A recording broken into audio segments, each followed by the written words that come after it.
Hola, un saludo a todos y un agradecimiento especial a los organizadores de TIP, este grupo de prácticas para intérpretes, el grupo de la ciudad de Toronto. Voy a empezar ahora con mi charla acerca de, trata sobre el tema de hoy, que es la salud mental. Ah, el título de mi discurso es Salud mental pública, su relación con las malas noticias en los medios de comunicación y adicciones. Empieza así. Ron DeSantis, actual gobernador del estado de la Florida en Estados Unidos, anda muy ocupado y continúa su campaña de diseño, lanzamiento, promoción y distribución de textos escolares en los que, si bien no se niega que hubo esclavitud en su país y su estado sureño, sí se insinúa que la esclavitud fue buena, o por lo menos no del todo mala, porque algunos esclavos, como se explica en esos textos, se veían beneficiados con oportunidades de aprender oficios muy útiles. Con las múltiples iniciativas del gobernador DeSantis y todo su equipo de colaboradores, no solamente se pretende dibujarle una carita feliz a la esclavitud estadounidense, históricamente conocida, sino también borrar de la historia cualquier alusión a las muchas décadas de segregación, explotación, abuso y linchamientos sistemáticos de personas de color que vinieron después de la abolición de la esclavitud en Estados Unidos. Todo esto, sobre todo, más no limitado, no únicamente en el sur del territorio de ese país. Una historia artificialmente desinfectada de realidad. Eso es lo que les quieren enseñar a los niños en las escuelas y colegios de Florida. Estas no pueden ser buenas noticias para los individuos y para las comunidades de color del estado. Yo añadiría que no se trata de pésimas noticias solamente para la población negra del estado en cuestión, sino para el resto de los Estados Unidos y por extensión para todas las personas que en este mundo valoren o valoremos la verdad y la honestidad como vehículos indispensables para resolver todos los problemas que nos aquejan a nivel de sociedad humana. Es el año de 2023 y hay malas noticias para quienes alguna vez pensaron que para esta época iba a haber consenso unánime.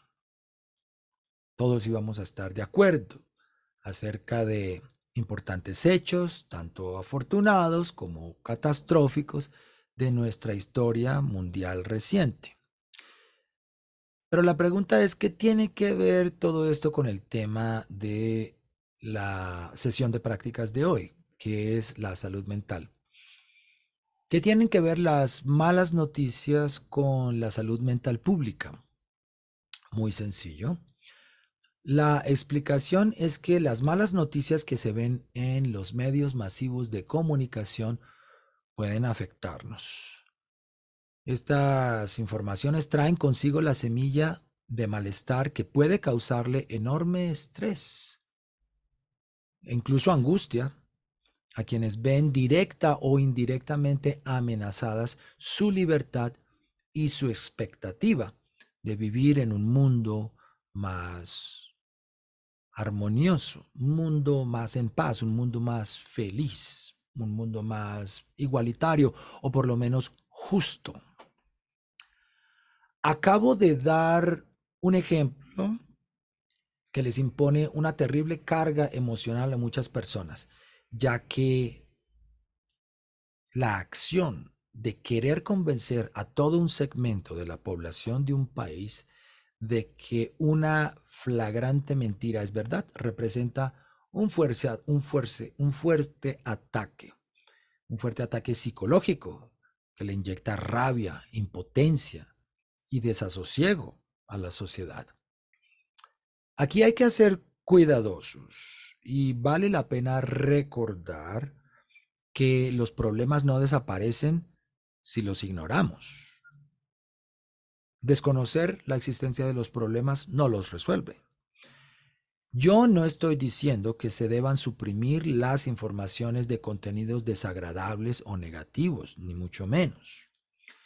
Lo que yo digo es que se trata más bien de reflexionar acerca de qué es lo que vamos a hacer con esa información una vez recibida. Creo que existe acuerdo, creo que hay un consenso respecto al hecho de que típicamente los periódicos y noticias están saturados, están llenos de malas noticias. Noticiarios, periódicos, revistas, la radio, en todas partes escuchamos malas noticias.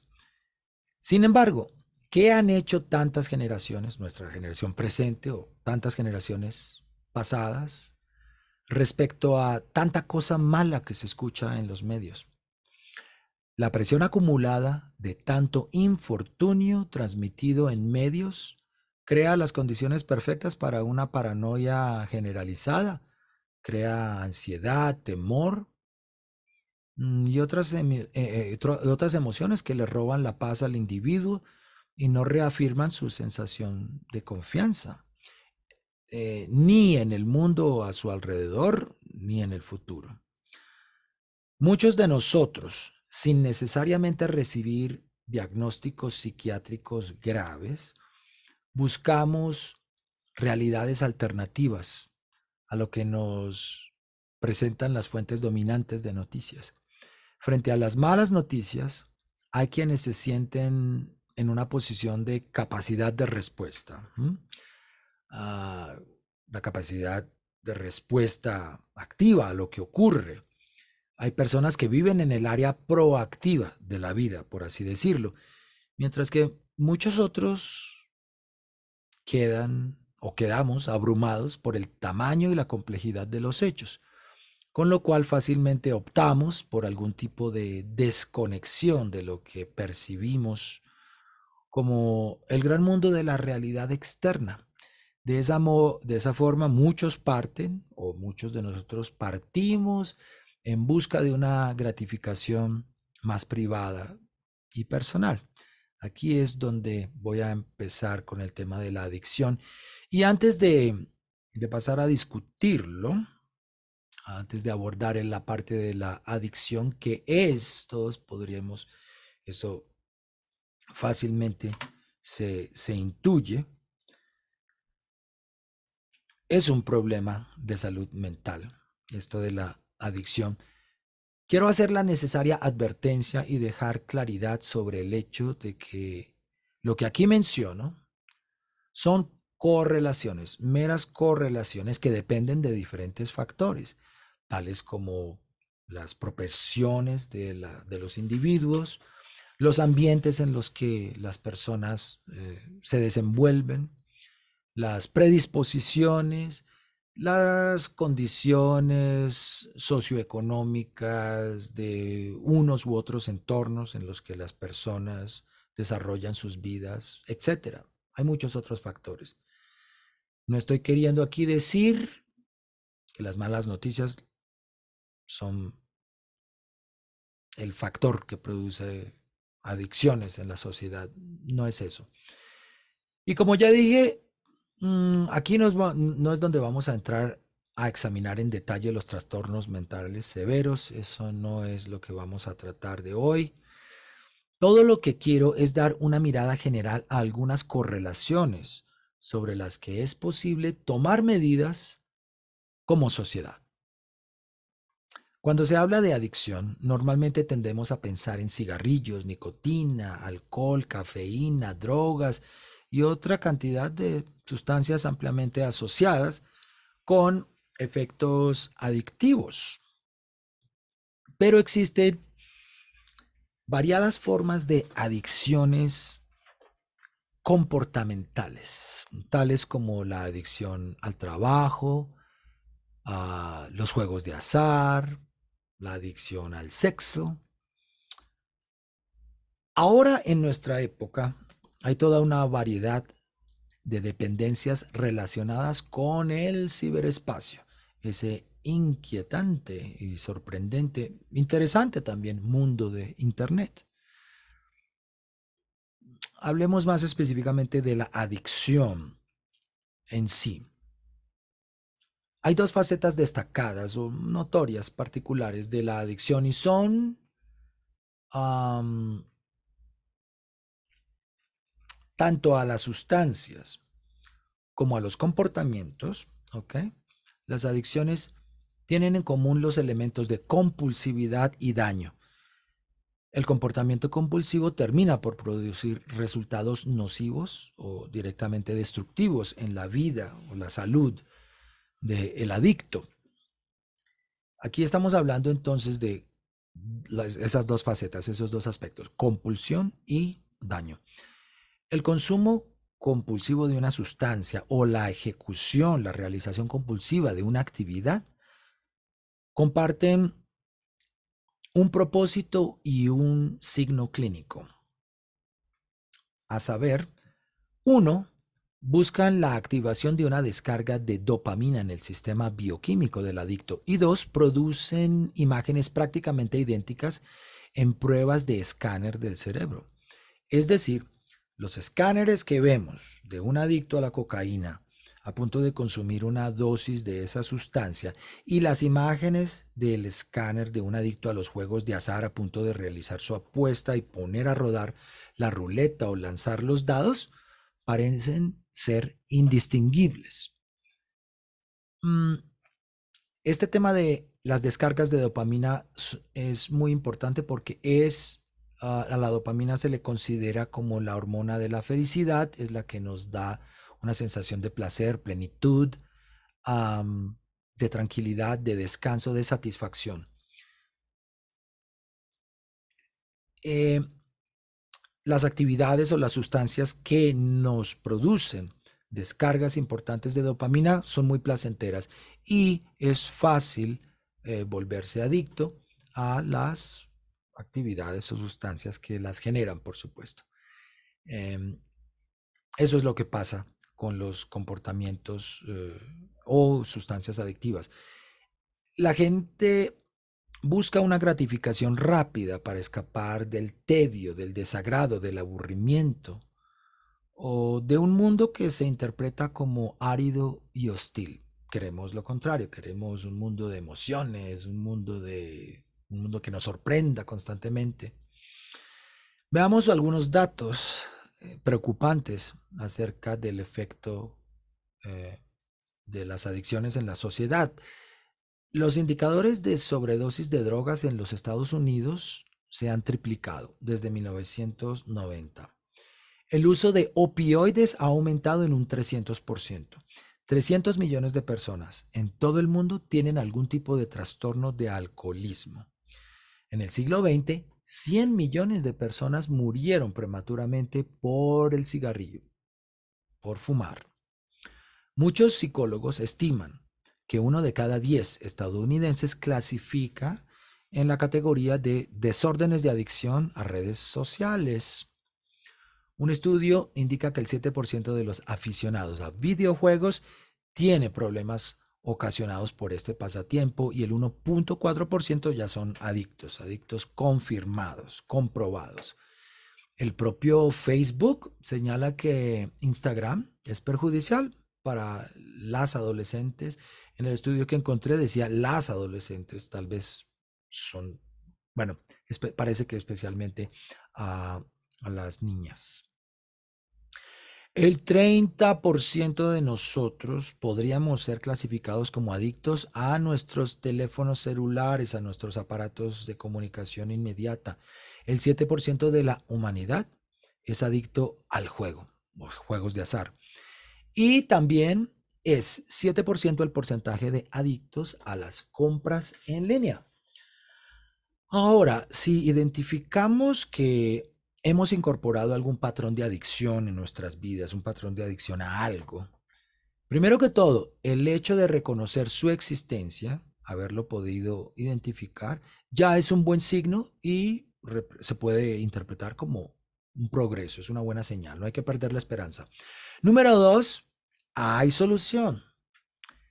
En esta charla no tendré tiempo de ahondar en los remedios que existen contra las adicciones, pero lo que les puedo adelantar es que todo se resume en la sustitución de esas gratificaciones que obtenemos de ciertos comportamientos o sustancias, las gratificaciones que obtenemos como resultado de algo que se convierte en poco saludable, hay que sustituirlo por comportamientos, por, por actitudes más acordes con nuestro bienestar. Ya cerrando un poco todo esto, dicho todo lo anterior y retomando un poco el tema de las malas noticias, lo importante del momento histórico actual, en un mundo cada vez más estrechamente conectado, un mundo globalizado en el que estamos todos más cercanamente relacionados unos con otros. Este es un mundo en el que las decisiones que se toman en ciertos edificios gubernamentales de un continente afectan las realidades de países al otro lado del planeta en cuestión de minutos. Es ese tipo de mundo, en ese tipo de mundo, no es conveniente, no es procedente, no es adecuado enterrar la cabeza en la arena, como se dice que hacen los avestruces. No ganamos nada con ponernos una venda en los ojos o tratar de mirar hacia otro lado, si dentro de poco no habrá ningún otro lugar al cual podamos mirar sin encontrarnos con lo mismo. Ahora que es evidente que los problemas políticos, el caos generalizado, tanta agresión entre naciones, las guerras que vemos que están ocurriendo en este mismo momento, todas las circunstancias negativas generadas por tantos problemas, tanto desbalance. Y no hay ejemplo más patente en este sentido de interconexión, en este sentido de problemática que afecta a todos por igual, que el cambio climático. Teniendo en cuenta todos estos cambios, todas estas situaciones, este no es el momento de hacer caso omiso de las malas noticias. Quienes sufren, eso sí, quienes sufren de un excesivo malestar a nivel incluso clínico frente a informaciones de eventos deprimentes, seguramente, y en lo posible, deben evitar estar en contacto con estas noticias, con malas noticias. Deben evitar escuchar la radio, ver la televisión, en donde se ven tantas cosas que deprimen y que entristecen. Ahora, el resto de nosotros, el resto de las personas, bueno, si yo no me excluyo de los que son afectados negativamente por las malas noticias. Pero el resto de las personas que están en condiciones medianamente funcionales y saludables para soportar el impacto de toda esta información y los que pueden entender, todos los que podemos manejar o entender qué es lo que está en juego para nosotros en tanto que humanidad y comunidad sobre un planeta, cada uno de nosotros debe empezar a pensar y reflexionar. Hay que buscar formas en las que nosotros, a nivel de individuo, así como de las sociedades locales, nosotros que somos habitantes de ciudades y de países, hay que identificar qué estrategias podemos apoyar o crear para asumir, para tomar un papel más activo en la realidad de nuestro mundo. Con un mensaje de esperanza les invito a todos a evaluar un poco las distintas formas en que nos podríamos vincular a acciones ya en marcha, acciones en curso, que estén buscando hacer frente de una manera más decidida y más directa a los muchos retos que nos miran ya desde cerca, temas tan serios que podrían incluso suponer la extinción nuestra como especie. Les quiero agradecer muchísimo por su atención.